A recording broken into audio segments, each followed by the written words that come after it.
everyone, welcome back to my vlog, A Dose of Reason. I'm Dr. Shira, an infectious disease physician and the hospital epidemiologist at Tufts Medical Center in Boston. Every week I look forward to answering your questions about the COVID-19 pandemic and sharing my thoughts on the latest news and science so you can make the best health and safety decisions for you and your family. You can send me your questions about the pandemic, this year's flu season, or anything else related to infectious diseases to adoseofreason@tuftsmedicalcenter.org. Please include your first name and hometown with your question. I'll pick a few questions each week to discuss in the vlog. Our first question was sent in from Stephanie, who lives in North Andover. She says, we've been eagerly awaiting vaccinating our children ages 5 and 18 months so that we can move on with life. However, I find a small part of me is anxious about being one of the first to vaccinate my kids. My children are both healthy and we don't have any reason to believe they'd have a reaction to the vaccine. Is there anything concerning that you saw from the data or anything for parents to consider on the safety of the vaccine now that it's been approved for kids 5 to 11? Stephanie, this is a great question because it is so understandable that you would be nervous, and anyone who says otherwise just isn't being realistic. The main concern, really the only concern that we have with the mRNA vaccines, is this question of myocarditis, which is inflammation of the heart muscle, which has been seen as a rare side effect mainly in males under the age of 30. But there's some good news when it comes to the 5 to 11 age group and myocarditis. First, the side effect appears to be less common in the 12 to 15-year-old age group than in 16 to 17-year-olds. So it stands to reason that the 5 to 11 age group might even see this less commonly than the 12 to 15-year-old age group. Second, and probably related, when myocarditis happens due to a viral infection, it tends to occur more often in kids who have gone through puberty, probably because there's an effect of testosterone on the immune system. So again, it stands to reason that myocarditis due to vaccine would be less common in the 5 to 11 age group. Add to that the fact that the dose that's being used is much smaller, and that no cases of myocarditis were seen in the clinical trial.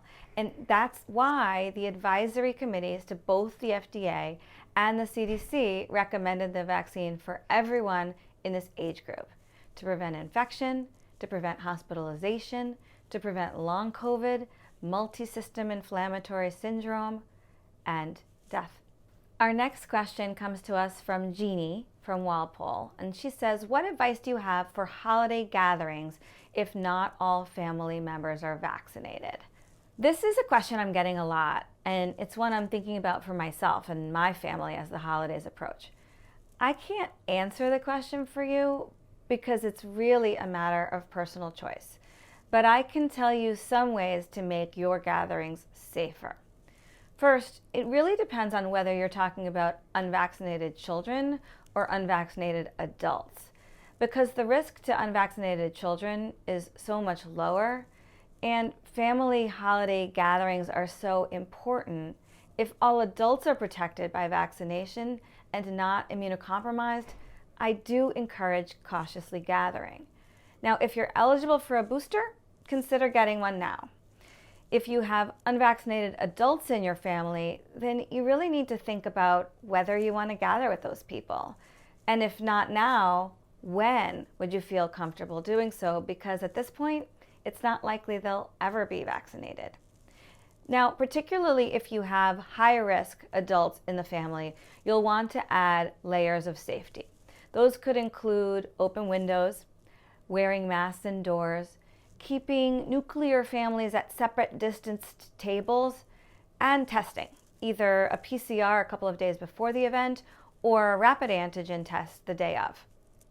And lastly, under no circumstances should anyone come to the gathering if they're feeling sick. Our last question is from Alan, who lives in Auburndale. I saw the FDA has delayed the approval of the COVID-19 vaccine for adolescents. What caused that delay, and does this mean that a Moderna vaccine for younger children is even further off. Alan, the FDA has announced that they will need more time to investigate reports of myocarditis, or inflammation of the heart, that have been compiled by health authorities in other countries. The actual rate of myocarditis after vaccine differs between the various reports and is higher in younger males. As a result, before the FDA releases the Moderna vaccine for those between the ages of 12 and 17, they've decided they want to make sure they better understand that risk. So that does mean that authorization of the vaccine for children younger than 12 will be delayed even further.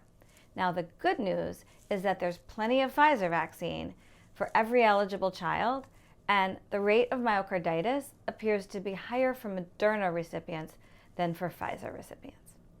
That's all the time we have for this week. Please keep on sending your questions to adoseofreason@tuftsmedicalcenter.org. I look forward to dishing out a dose of reason to you again next week.